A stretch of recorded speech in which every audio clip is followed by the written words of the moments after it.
বিয়ের সময় দেখেছেন আপনি শ্বশুরের সম্পত্তি, মেয়ের সৌন্দর্য, বা পালিয়ে করেছেন, অ্যাফেয়ার করে করেছেন, এখন বিয়ের পরে হাওমাও করছেন।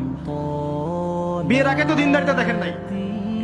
আল্লাহর নবী কখনো বলেননি 4টা গুণ দেখে বিয়ে করো, হাদিসের শব্দ এমন নয়। ওলামায়ে কেরামকে জিজ্ঞাসা করেন 4টা গুণ দেখে বিয়ে করো নয় শব্দটা, 4টা গুণ দেখে সাধারণত বিয়ে করা হয়। 4টা গুণ দেখে সাধারণত বিয়ে করা হয়। সম্পদ, সৌন্দর্য, বংশ, দিনদারিতা।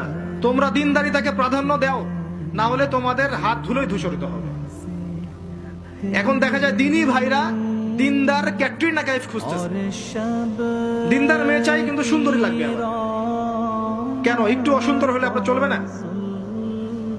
আপনার স্ত্রীর কাছে যা আছে অন্য মেয়ের কাছে তাই আছে, এর বাইরে কিছু নাই। আর 2 দিন পরে, 1 বছর, 2 বছর, 3 বছর পরে, 5 বছর পরে গিয়ে দেখবেন সব সমান হয়ে গেছে। এই দেহের সৌন্দর্য থাকবে না। মনে তাকওয়া থাকলে, আল্লাহওয়ালা স্ত্রী হলে আপনি দুনিয়াতে জান্নাতে থাকবেন ইনশাআল্লাহ। দুনিয়াতে আপনি জান্নাতে থাকবেন ইনশাআল্লাহ।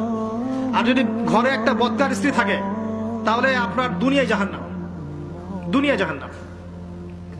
অতএব বিয়ের আগে, বিয়ের সময় খুব কেয়ারফুল থাকবেন। আপনি দিনদার মেয়েকে প্রাধান্য দেন, এবং মেয়েদেরকেও বলবো দিনদার ছেলে ছাড়া বিয়ে করে না। অনেক বড়